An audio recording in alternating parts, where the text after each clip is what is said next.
अस्सलामुअलैकुम, मैं हूं रिदा सैफी। नाजरीन, पीडीएम में दरार आ गई। एएनपी ने इत्तेहाद छोड़ने का ऐलान कर दिया बाज़ाब्ता तौर पे। साथ ही जिन्होंने शो कॉज नोटिस दिया उन्होंने खुद ही पीडीएम के खात्मे का ऐलान कर दिया है। तमाम ओहदे छोड़ने का ऐलान करता हूं, सीनियर नायब सदर एएनपी के कह रहे थे आज। साथ ही दूसरी तरफ हम ये देखते हैं कि अब्दुल गफूर हैदरी ने एएनपी के इल्जामात पर रद्द अमल सामने जाहिर किया है। उन्होंने कहा झुकने और बिकने के भी तरीके होते हैं। जिस तरह का पीपल्स पार्टी और एएनपी ने किरदार अदा किया, इससे जग असाई हुई है। तो दूसरी तरफ हम ये देखते हैं कि जहांगीर तरीन साहब पीटीआई छोड़कर पीपल्स पार्टी में शामिल हो रहे हैं। शैला रजा ये कह रही हैं कि जरदारी साहब जो कि साबिक सदर हैं पाकिस्तान पीपल्स पार्टी के, शरीक चेयरमैन भी हैं, उनके हवाले से कि जी उनसे मुलाकात भी होने जा रही है जहांगीर तरीन साहब की, जिसपे जहांगीर तरीन साहब खुद तरदीद कर रहे हैं। लेकिन पीपल्स पार्टी ये ऐलान कर रही है कि जी जहांगीर तरीन साहब उनके साथ शामिल होने जा रहे हैं।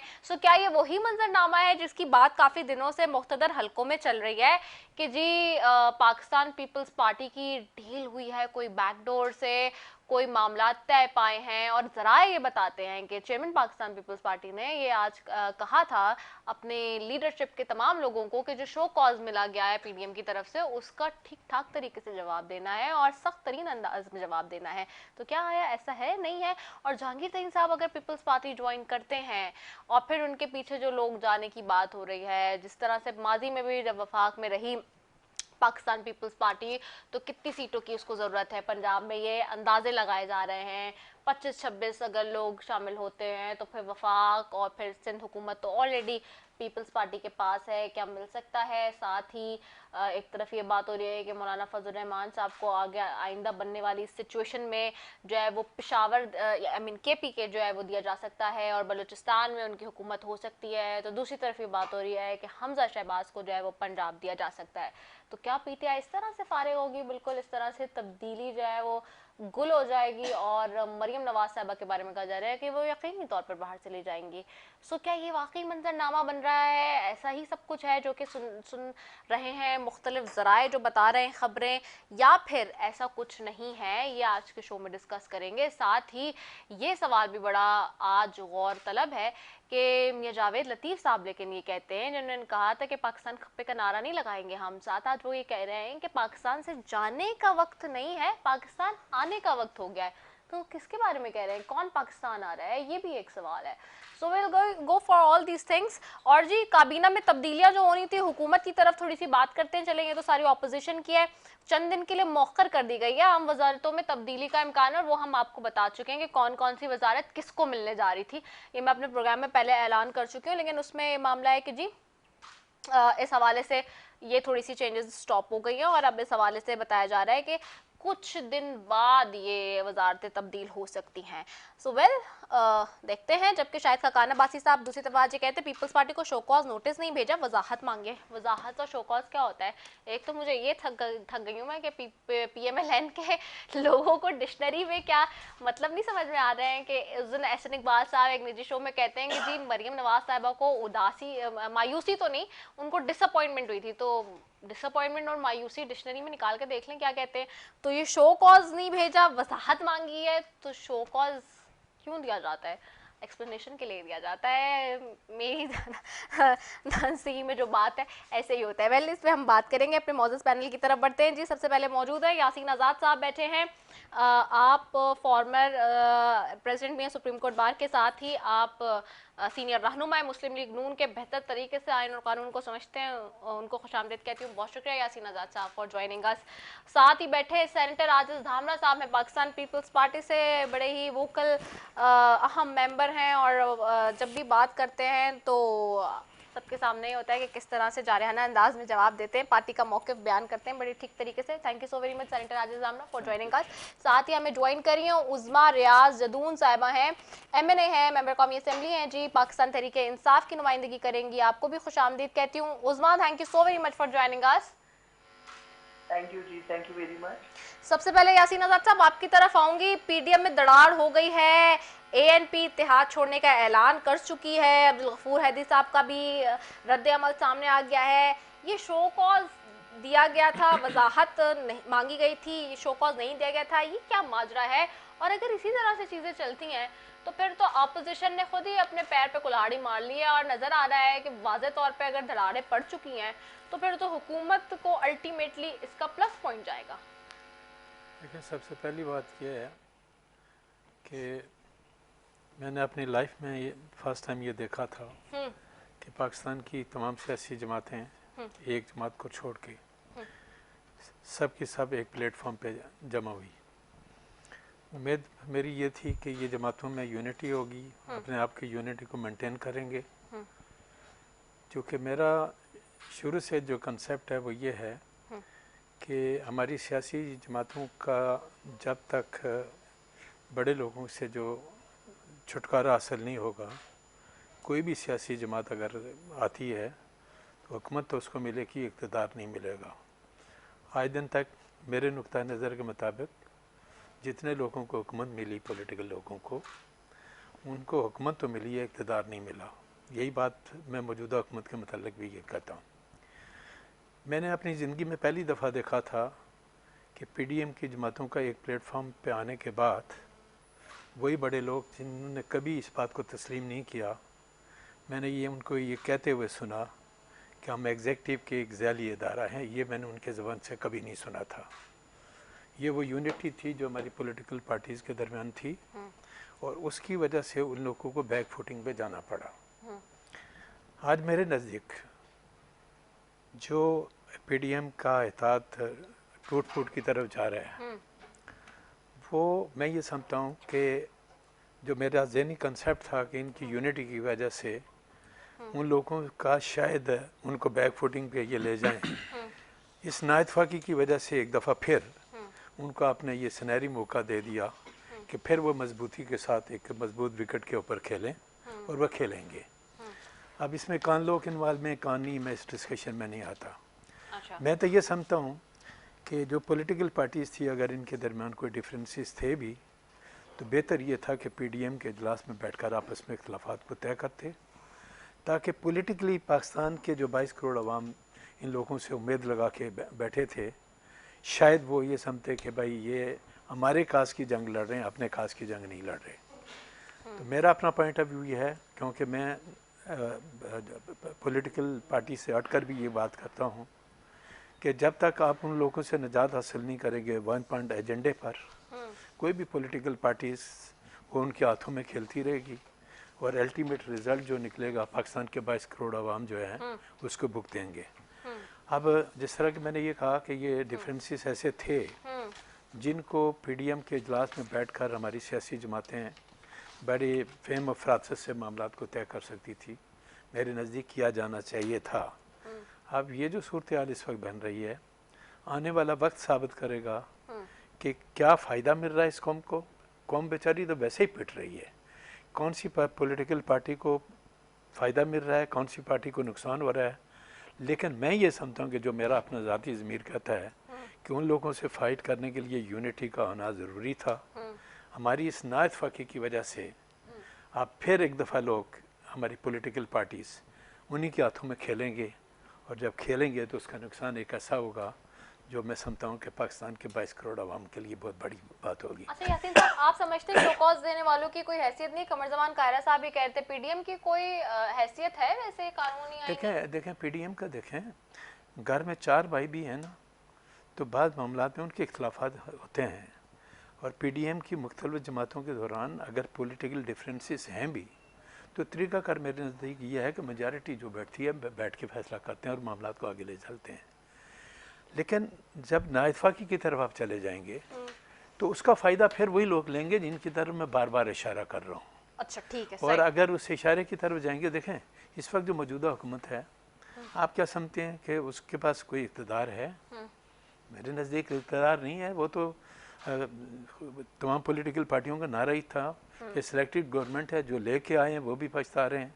आने वाला वक्त क्या करेगा, वो क्या खेल खेलेंगे, ये मुझे नहीं पता। लेकिन मैं ये समझता हूँ कि पीडीएम के दरमियान जो ये नाइतफाकी हुई या पार्टी हमारी जो टूट फूट की तरफ गई, इसका नुकसान पाकिस्तान का नुकसान है। इन पार्टीज को अपना जो पॉलिटिकल डिफरेंसेस भाइयों की तरफ बैठ के तय करना चाहिए था ठीक बजाय एक दूसरे ठीक के है। खिलाफ बोलने के। मेरे ठीक है, नज़दीक जो ठीक है। अपना पॉइंट ऑफ पीडीएम व्यू है। का नुकसान आप समझते हैं पाकिस्तान का नुकसान है और एक साथ बैठ के करना चाहिए था, लेकिन करेगा कौन, सवाल यही है। Moving to you senator Rajesh Damra साहब, ये बताइए पीपल्स पार्टी सबसे ज्यादा इस वक्त जो है वो इस सारे तनाज़े में जो है वो शिकार है एलिगेशंस का, और जो सबसे ज्यादा इस वक्त सारी जमातों की तरफ से अगर देखा जाए तो पीपल्स पार्टी को ऑपोजिशन में ही अपनी सारी जमातों की तरफ से जो है वो बहुत सारी चीज़ों का सामना है। अब ये बताएं कि ये मामला हल कैसे होंगे, कौन हल कराएगा, क्योंकि एक के बाद एक सामने से जो है वो तीर निश्चर बरस रहे हैं एक दूसरे के ऊपर, उन लोगों के ऊपर जो इकट्ठा हुए थे, जिन्होंने इत्तेहाद बनाया था, जिन्होंने हुकूमत के खिलाफ जाना था, वो तो आपस में खुद लड़ पड़े हैं। बिस्मिल्लाह रहमान रहीम। देखिए नहीं साहब, आप बिल्कुल बुनियादी तौर पर जो आपने ये सवाल किया हमसे कि आपको ये पता होगा कि पीडीएम के क़याम के लिए पाकिस्तान पीपल्स पार्टी किस तरह कोशां थी कि अपोजिशन का एक वसी तर जो प्लेटफार्म जो होना चाहिए अगेंस्ट दिस गवर्नमेंट, और वो बिलाखिर सितंबर 2020 में हम कामयाब हुए और एक इत्तेहाद बना। और वो इत्तेहाद 26 नुकाती एक प्रेस रिलीज आपके सामने आई, पूरी कौम के सामने आई, और उस 26 नुकात में से स्टेप बाय स्टेप जो एहतजाजी एक शेड्यूल दिया गया था, उसमें पीपल्स पार्टी इस बात से इनकार ही नहीं कर रही कि उसमें रेजिग्नेशन की बात नहीं की गई, मगर जो शेड्यूल तय था कि इन स्टेप के बाद ये स्टेप आएगा और उसके बाद ये आएगा और उसके बाद ये आएगा, तो मेरे ख्याल में जो पीपल्स पार्टी समझ रही थी कि जो लास्ट स्टेप हमारा होना चाहिए था, उसके बाद तो हमारी एजिटेशन का कोई बुनियाद ही नहीं था ना कि हम पार्लियामेंट में बैठे या ना बैठे, तो वहाँ पे थोड़ा ये गड़बड़ हुई। लेकिन देखिए ना, मगर 2 महीने पहले की अगर बात करें तो बिलावल भुट्टो ज़रदारी साहब खुद ऐलान कर चुके थे, जो आप लोग भी कहते थे, इस्तीफे जमा करा दिए, कराने शुरू कर दिए थे, चाहे वो एमपीएज हो, एमएनएस की सत्ता पर हो, सारे सबों ने शुरू कर दिया। फिर मौलाना फजल रहमान साहब जो कि सरबराह हैं पीटीएम के, ही सेड हिमसेल्फ कि जी हमने ये कोई तय नहीं किया था कि जी आखिरी कोई बम होगा या न्यूक्लियर बॉम्ब की तरह इस्तेमाल किया जाएगा, आखिरी जो है वो उसको ऑप्शन रखा जाएगा इस्तीफों का, ये बात तो किसी भी तरीके से नहीं थी। उन्होंने ये बात क्लियरली कह दी। आप जिस रेजिग्नेशन की बात कर रही हैं, मैं उसको अभी भी एडमिट कर रहा हूँ कि बिल्कुल रेजिग्नेशन थी हैं, हत्ता कि चीफ मिनिस्टर ने भी एज ए एमपीए पार्टी के क़यादत को, डिसीजन यही था ना कि पार्टी की क़यादत को, आपको याद होगा कि पीएमएलएन के 2 रहनुमाओं की पता नहीं कहाँ से रेजिग्नेशन आ गई थी और वो चली गई थी स्पीकर नेशनल असेंबली के पास, यू नो, वो भी वापस कराई गई कि ये जो स्टेप है फिलहाल हमारा, वो पार्टी कायदीन के पास रेजिग्नेशन जमा कराने का है, स्पीकर्स के पास का नहीं है। ये तो तय था ना।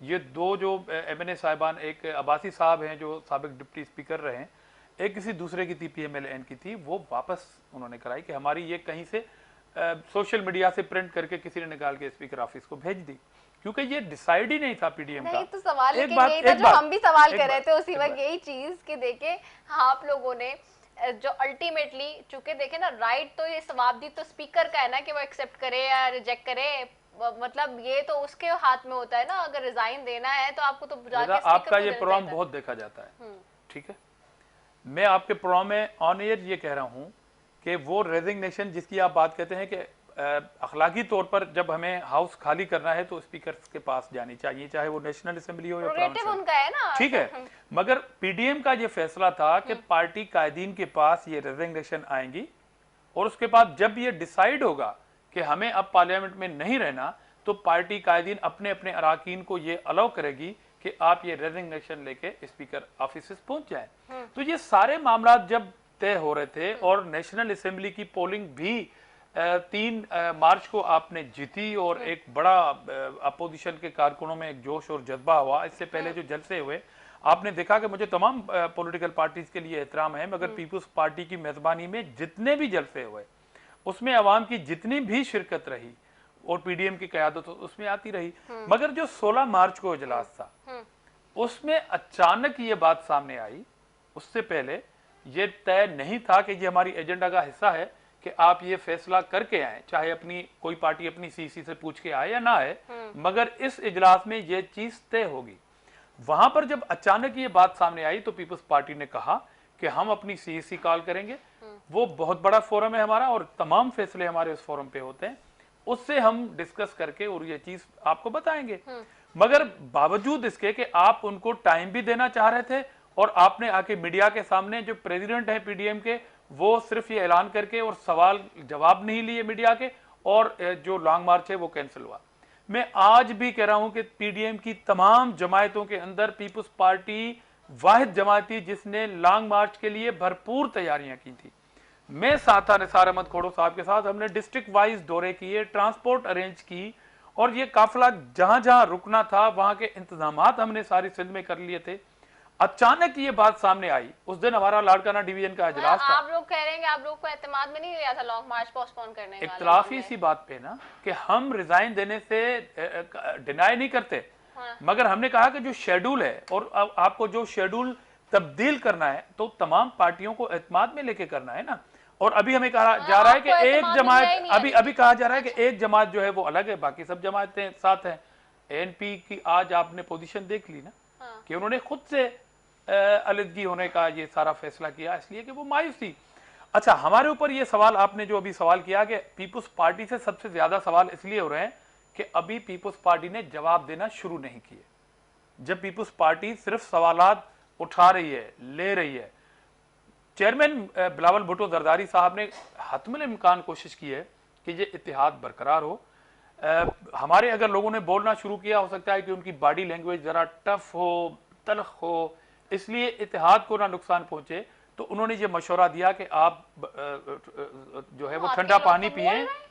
कमर जमान सकायरा साहब का स्टेटमेंट वो रिकॉर्ड पर है। मजबूरन शाजिया मरी 4 अप्रैल के बाद दिन से कह रहे हैं जो बातें वो सामने, नहीं उससे पहले भी मैं देख रही हूँ प्रोग्राम, मुख्तलिफ प्रोग्राम्स में ठीक ठाक आपके लोग रिदा 4 अप्रैल को चेयरमैन बिलावल भुट्टो जरदारी साहब की जो स्पीच है वो आप सुने, और उसमें आप देखें कि किस तरह उन्होंने कहा है कि हम अभी भी कोशिश कर रहे हैं और दोस्तों को ये हम मशवरा दे रहे हैं कि वो ठंडा पानी पिएं, इंतजार करें।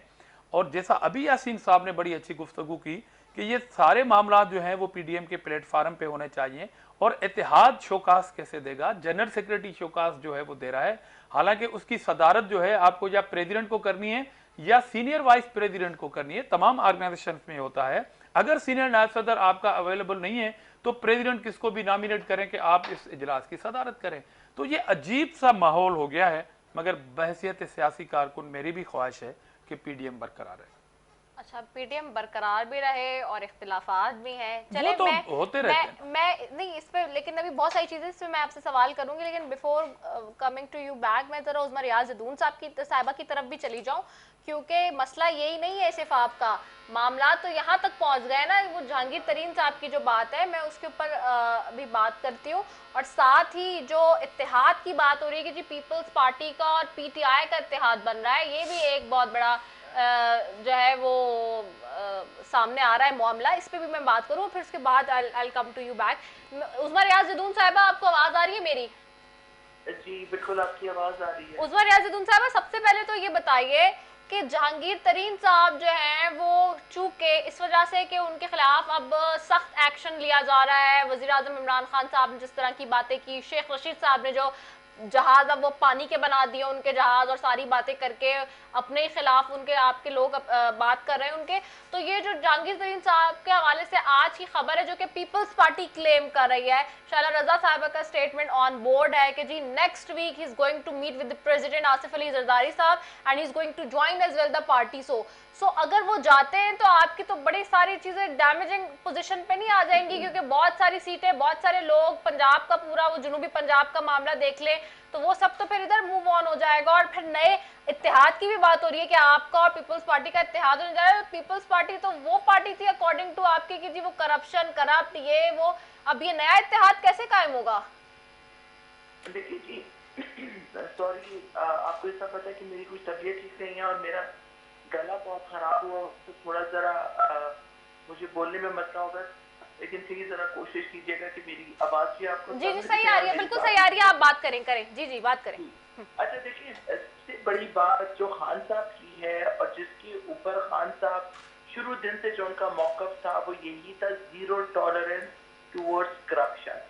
किसी सूरत खान साहब ना करप्शन बर्दाश्त करते हैं अपनी पार्टी के अंदर और न ही बाहर, और आज जो अगर हमें अल्लाह तबारक ताला ने इज्जत दी है तो शायद इसी वजह से दी है कि खान साहब ने एक पाकिस्तान की आवाम के लिए पॉजिटिव सोचते हुए करप्शन के खिलाफ जहाद के लिए वो खड़े हुए और पाकिस्तानी अवाम ने इस जहाद के अंदर खान साहब के साथ लब्बैक किया और आज उन्हें वजीर आज़म बनाया। पहली बात। दूसरी बात जी, जहाँ तक जहांगीर तरीन साहब की बात है, इसमें कोई शक नहीं कि बहुत इंपॉर्टेंट बंदे थे हमारे लिए और उन्होंने पीटीआई के लिए बहुत ज्यादा काम किया, खान साहब के राइट हैंड थे। लेकिन आप इससे अंदाजा लगा लें कि खान साहब को जिस चीज का पता चला कि कुछ इन्वॉल्वमेंट करप्शन की तरफ जहांगीर तरीन साहब की भी है, तो उन्होंने इस चीज से कतई नजर कि उनकी हुकूमत रहती है नहीं रहती, उनके साथ इल्हाक उन एमएलए का होता है नहीं होता, उन्होंने इस मौक़िफ़ को उठाया और उन्होंने कहा कि जब मैं करप्शन के खिलाफ काम कर रहा हूँ तो मैं कैसे बर्दाश्त कर सकता हूँ करप्शन अपने लोगों के अंदर और अपनी कैबिनेट के अंदर।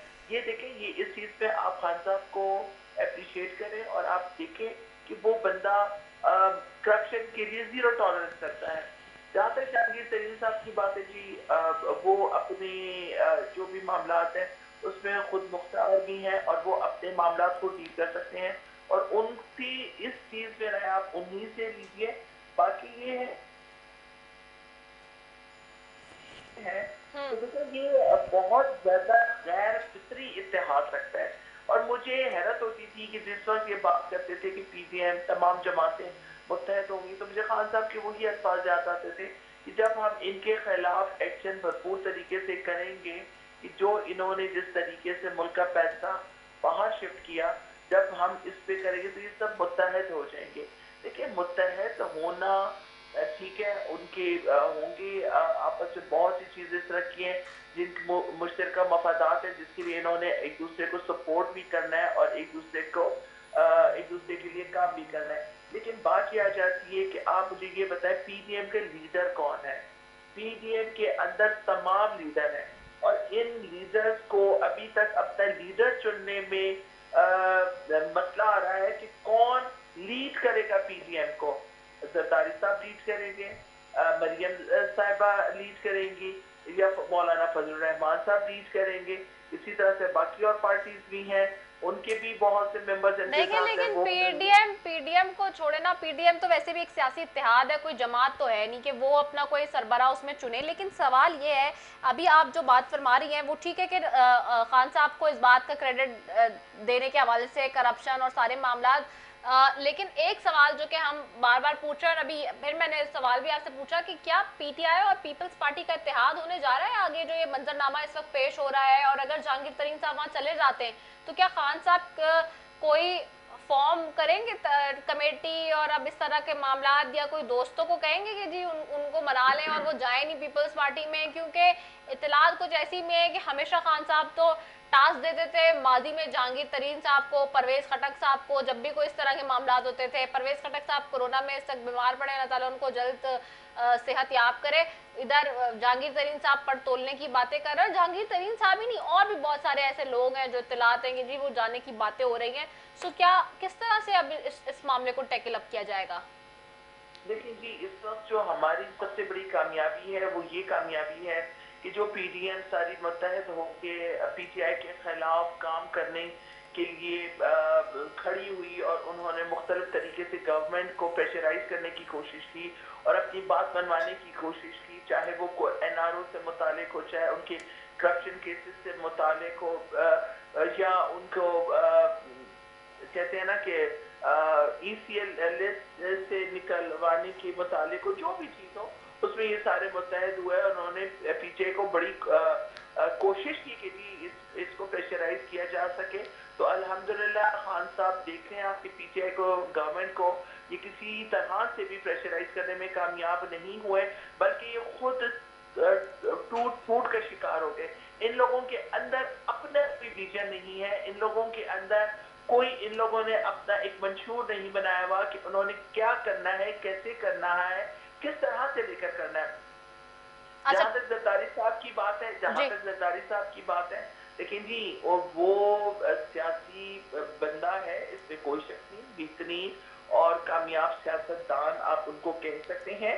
उन्होंने जिस तरह से अपनी पार्टी को, अपने लोगों को इस भंवर में से निकाला और उन्होंने अपनी पॉजिटिविटी शो की और उन्होंने जिस तरह से उन्हें समझ आ गया कि जी इस वक्त उन्हें अपनी सर्वाइवल के लिए क्या करना है, उन्होंने बेहतरीन सियासत किया, उसके लिए हम उनको अप्रिशिएट करते हैं। ठीक है, बात ये नहीं है, बात अच्छा, यानी कि आप लोगों के पास सॉफ्ट कॉर्नर है पीपल्स पार्टी के लिए, जो बात हम कह रहे हैं वो होने जा रही है। एक बात याद रखिएगा, लेकिन ये तो वही पीपल्स पार्टी नहीं है जो करप्शन में, मतलब आप लोग कहते थे कि वो सात घर छोड़ के भी डायन वो करती है, और फिर वहाँ पे जो लाड़काना की मिसालें और जो आप लोग HIV की मिसालें और जो हलीमा शेख साहब यहाँ कर रहे हैं, ये वही पीपल्स पार्टी नहीं है जो आप लोग एलिगेशन लगाते हैं माजी में। एक चीज का ख्याल रखिएगा कि जो शख्स खान साहब का राइट हैंड था और जिसने हर जगह पे खान साहब को सपोर्ट किया, और उस शख्स की करप्शन को खान साहब ने बर्दाश्त नहीं किया, तो बाकियों की तो करप्शन की बात आप छोड़ दीजिए ना। अभी आप सिर्फ ये देखिए कि सियासत किस तरह से की जा रही है और ऊंट किस करवट बैठ रहा है। ठीक है, ऊंट किस करवट बैठ रहा है, मैंने उस्मा साथ ही रहिएगा, मैं आपसे आके मजीद लेती हूँ जवाब, लेकिन I have to go for the short commercial break पे मुझे जाना है, मैं आके फिर दोबारा अपने मेहमानों की तरफ बढ़ती हूँ जी। Will be right back after.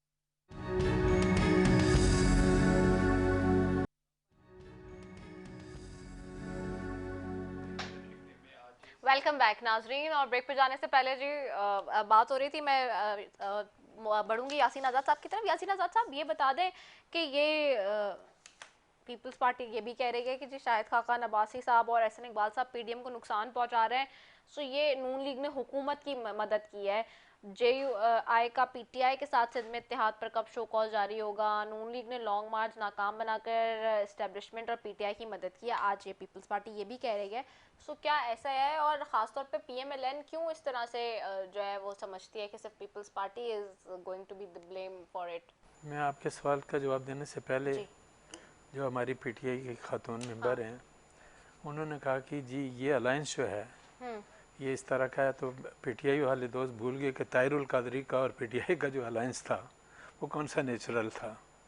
और वो ताहिरुल कादरी जो हर साल आके रोना रोता था कि फ़लाँ का फ़लाँ हो गया, पंजाब में ये जुल्म हो गया, वो कहाँ गायब हो गया। इन्हीं गुनहगार आंखों ने उन दिनों में ये देखा कि रात के 2 बजे के करीब जब बड़े लोगों ने इनको बुलाया तो ताहिरुल कादरी और इमरान खान साहब रात को भागे हुए जिस तरह गए, यूँ लग रहा था कि अभी वहाँ अपने जगह पे पहुँचेंगे और उनके इक़्तिदार मिल जाएगा। इन गुनहगार आंखों ने रात के 2-2:30 बजे वो सीन भी देखा है। अब जो सिलसिला है, फिर वही बात आ जाती है कि मैंने कहा कि 4 सगे भाई हैं ना, तो उनके दरमियान भी डिस्प्यूट अगर कोई होता है तो उसको हल करने के लिए वक्त चाहिए। सिंपली यहाँ मैं ये कहता हूँ कि थोड़ी सी जल्दबाजी हो गई, बेहतर यही था कि ये आपस में बैठ के मामलात को तय कर लेते। जिस तरह लीडर ऑफ अपोजिशन का मामला था, देखें बड़ा एमिकेबली सेनेट का इलेक्शन यूसुफ रज़ा गिलानी साहब का आया, इत्तेहाद था तो यूसुफ रज़ा गिलानी साहब सेनेटर बन गए। इसी तरह वो सेनेट के चेयरमैन का इलेक्शन लड़े, वो हैदरी साहब डिप्टी चेयरमैन का लड़े। ये जो लीडर ऑफ अपोजिशन का मामला था, मेरा पॉइंट ऑफ व्यू ज़रा सा डिफरेंट है। मैं अमूमन एक बात कहता हूँ कि जो हमारे पॉलिटिकल पुराने लीडर हैं ना, अगर कोई नौजवान की आदत आती है तो उनको भी आगे बढ़ने का मौका दें ताकि वो समझें और सियासत को लेके आगे चलें। नहीं, ये जो वजाहत मांगने की बात हुई थी कि जो शोकॉज़ी वजाहत मांगे, क्या मांग सकती है PMLN या शायद खाकान अब्बासी साहब या PDM, क्या मतलब ये देखें है? शोकाज नोटिस पॉलिटिकल पार्टियों के दरमियान जो अलायंस है ना, उसका कंसेप्ट मेरे नज़दीक कोई नहीं बनता। अब वो लेटर के कंटेंट्स मेरे सामने नहीं है, मैं एक वकील की हैसियत से देख के बता सकता हूँ कि इसका मतलब क्या है क्या नहीं है। सिंपली शोकाज हो गया, शोकाज का तो बहुत बड़ा वसी मीनिंग है, तो वो ना मेरे सामने है ना सेनेटर साहब के सामने है, तो उसके मतलब मैं कोई कमेंट्स देने के लिए तैयार नहीं हूँ। अब सवाल ये पैदा होता है कि मजबूरी हमारी ये है कि जब भी मैं किसी टॉक शो के दौरान देखता हूँ तो PTI का कोई भी जो आदमी होता है वो सिवाय करप्शन के और इमरान खान साहब की तारीफ़ के अलावा और कोई काम नहीं करता। प्रैक्टिकली वो ये नहीं बताते कि इस 26, 27, 28 महीने के दौरान आपने क्या किया, मुल्क के कौन से प्रोजेक्ट किए, इतने लंबे चौड़े कर्जा लिए। आप कहते हैं जी हम कर्जा दे रहे हैं, तो मैं सवाल ये पूछता हूँ कि क्या पिछली हुकूमतें जो थी जिन लोगों से कर्जा लेते थे उनको वापस नहीं करते थे? वापस करते थे, लेकिन वो कोई प्रैक्टिकली काम भी करते थे। आप फिर बाहर घूम के फिर कहते हैं जी करप्शन की रट लगाए हुए हैं। तो आप अपने राइट और लेफ़्ट पे देखें कि कौन लोग बैठे हैं, कितने ईमानदार लोग बैठे हैं। कि हमारे प्राइम मिनिस्टर ऑफ पाकिस्तान को 12 लाख का जुर्माना नहीं हुआ बनी गला को रेगुलाइज करने के लिए, या बनी गला में जो दूसरे लोग बैठे हैं उनको रेगुलाइज करने के लिए आप वही कानून पास करने के लिए तैयार हैं जो प्राइम मिनिस्टर ऑफ पाकिस्तान के लिए हुआ। तो बाज़ औक़ात मुझे बाज़ एंकर पर्सन से भी इख्तलाफ है कि वो बार बार कहते हैं जी इमरान खान बड़े ऑनेस्ट हैं और बार बार एक ही जुमला बोलते हैं। खुदा के लिए आपका ये राइट नहीं बनता कि आप किसी को कहें कि ये ऑनेस्ट है, ईमानदार है, अमीन और सादक है। हर आदमी अमीन और सादक है अपने नज़रों में, उसमें क्या खराबी क्या नहीं है। ठीक है। पता नहीं इमरान खान को लोग कब से जानते हैं, मैं तो 99 से जानता हूँ। जब मैं कराची बार का प्रेसिडेंट था सबसे पहले मैंने उनका एड्रेस कराया था। ठीक है। मैं आज एक बात आपके प्रोग्राम के हवाले से बिल्कुल वाज़ेह तौर पे कह देता हूँ कि इमरान खान साहब ने जो कुछ किया या जिस तरह की इंक्वायरियाँ होल्ड की, आप अगर मुस्लिम लीग नून का कोई आदमी हो या पीपल पार्टी का हो, अगर ये मनी ट्रेल का कोई मामला है या सारा, तो वो नैब कोर्ट में जाता है। लेकिन इमरान खान के लोग जो हैं वो FIA में जाते हैं। FIA के कानून में और नैब के कानून में बड़ा फ़र्क है। आप में हिम्मत है तो जहांगीर तरीन के खिलाफ भी FIA का नैब का कानून बनाएं। FIA में तो की है ना उनके नहीं, FIA is different thing. FIA मतलब आप समझते नैब में जाना चाहिए था उनका मामला? नैब में जाना चाहिए ना, जहाँ पकड़ भी हो। FIA तो अब 14 दिन के बाद इन्वेस्टिगेशन करके मामला को दे देती है। सेंटर आमना साहब आपकी तरफ आऊंगी। पीपल्स पार्टी की अगर बात कर लेते हैं तो ये भी सामने आ रहा है कि जहांगीर तरीन साहब ज्वाइन करने जा रहे हैं, तो इससे तो साफ नजर आ रहा है। और जो पीछे से एस्टेब्लिशमेंट के साथ डील करने की बात हो रही है, क्योंकि आपके ऊपर जो है वो कहा जा रहा है कि नरमी हो गई है, आगे जाके आप लोग PTI से अलाय करने जा रहे हैं, इत्तेहाद बनाने जा रहे हैं, तो ये तो फिर साफ सुथरे अल्फाज में नजर आ जाएगा कि PDM को जो है वो फिर आप लोग ही नुकसान पहुंचा रहे हैं।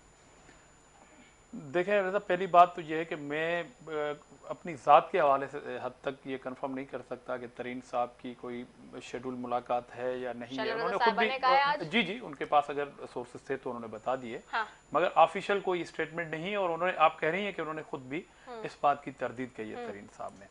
देखिए दूसरी बात, अभी मेरी बहन ने, उदमा साहिबा ने कहा कि इमरान खान साहब जो है इस मुल्क के बड़े निडर और अलाय जान बनने की बात, वो भी उसकी भी जरा वजाहत कर देना। आप बता दें कि PTI और पीपल्स पार्टी का कोई इत्तेहाद बनने जा रहा है? नहीं, PTI जी और पीपल्स पार्टी का कौन सी PTI? कौन सी PTI मतलब? कंटेनर PTI है, मौजूदा करप्ट हुकूमत PTI है किसकी? हाँ। तो कौन डूबती हुई कश्ती में बैठेगा? अच्छा, एक बात। हाँ। अच्छा, दूसरी बात, अभी मेरी बहन ने इतनी तारीफ बांधी, अब हाँ। ये वक्त गुजर गया, ये चूरन अभी नहीं आप बेच क्या सकते, आपके पास अभी है भी नहीं कि लोगों को आप इतना बेवकूफ बनाए पाकिस्तान की यूथ अच्छा। को।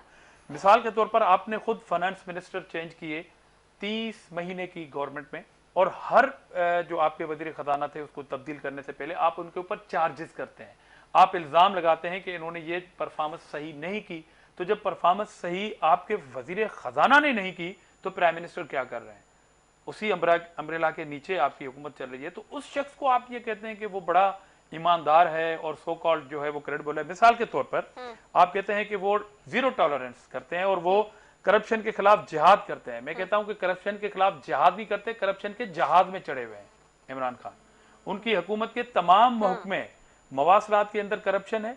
कियानी साहब जो दवाई वाले वजीर थे, 600% दवाई बढ़ चुकी है 500 से 600 तक, उस वजीर को कोई सजा नहीं हुई, मगर उस वजीर को दूसरी पोजीशन दी गई। खुसरो बख्तियार जब इस सीट पे काबीना के बैठे थे तो इल्जाम था चीनी वाली कमीशन में, उनको प्रमोशन देके 2 कुर्सियां छोड़ के तीसरी कुर्सी पे बैठा दिया आपने।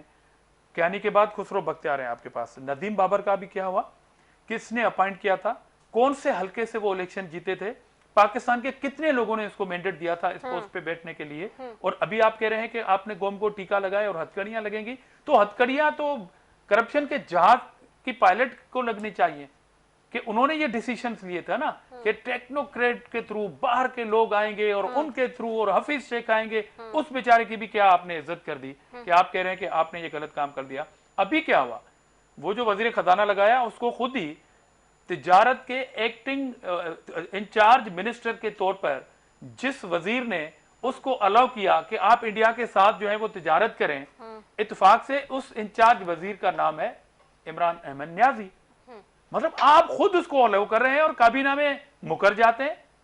और आप उनको शटअप कॉल देते हैं कि आपको किसने कहा, और उसने क्या कहा कि आपने कहा एज ए प्राइम मिनिस्टर नहीं कहा, मगर इंचार्ज वजीर के तौर पर आपने इतने महकमे रखे हुए, मेरे ख्याल में इमरान खान को ये याद भी नहीं होगा मेरे पास कितने महकमे हैं।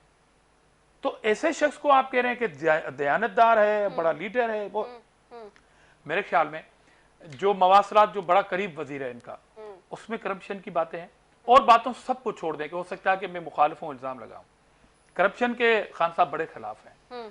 केपीके के अंदर सेकंड टर्म जो हुकूमत है वो है पीटीआई की, वहां पर एक मंसूबा है बीआरटी का, वहां पर एफआईए ने इंक्वायरी करनी थी और नेब ने भी करनी थी, और पीटीआई की वहां की सूबाई हुकूमत जिनको लीड करते हैं prime minister Imran Ahmed Niazi, stay order लिया हुआ है सुप्रीम कोर्ट से, आप करप्शन के खिलाफ हैं, बीआरटी चल रही है, लोग मुस्तफीद हो रहे हैं, स्टे क्यों लिया हुआ है भाई साहब?